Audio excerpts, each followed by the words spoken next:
Apa perbezaan kita simpan 1 dinar emas dengan 1 gram emas? Untuk tuan-puan yang belum tahu, nak tahu lebih lanjut, pastikan tengok video ini sampai habis, like dan save juga untuk rujukan pada masa akan datang. Dekat Publigo ni, kalau kita nak dapatkan emas fizikal, ada 2 jenis emas sahaja yang kita boleh dapat. Yang pertama ialah emas gold bar. Yang kedua ialah emas dinar. So, apa perbezaan gold bar dengan dinar? Yang pertama ialah dari segi saiz ataupun bentuk dia. Untuk emas gold bar, bentuk dia adalah berbentuk petak. Contoh macam emas 1 gram macam ni, berbentuk petak. Malah semua keluarga gold bar berbentuk petak. 10 gram, 50 gram, 100 gram semua berbentuk petak. Tapi kalau kita minat, design yang bentuk bulat, kita boleh dapatkan dinar emas. Sebab dinar emas, keluarganya semua berbentuk bulat. Contoh macam 1 dinar ni berbentuk bulat, 5 dinar berbentuk bulat, 10 dinar pun berbentuk bulat.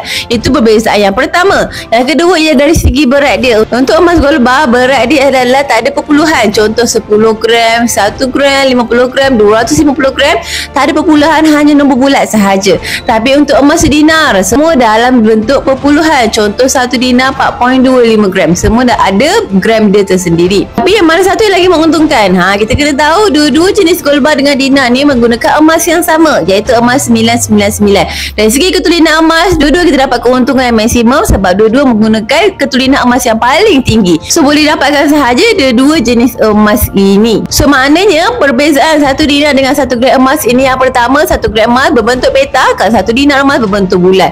1 gram emas tak ada titik perpuluhan, hanya nombor bulat sahaja 1 gram. Kalau 1 dinar ialah ada titik perpuluhan, iaitu 4.25 gram. Maksudnya dekat sini, bagi tuan-puan yang ada emas 1 dinar, untung dia lebih tinggi berbanding 1 gram emas sebab beratnya lagi banyak berbanding 1 gram emas. So harapnya tuan-puan yang nak mula simpan emas boleh dapatkan emas tuan-puan inginkan.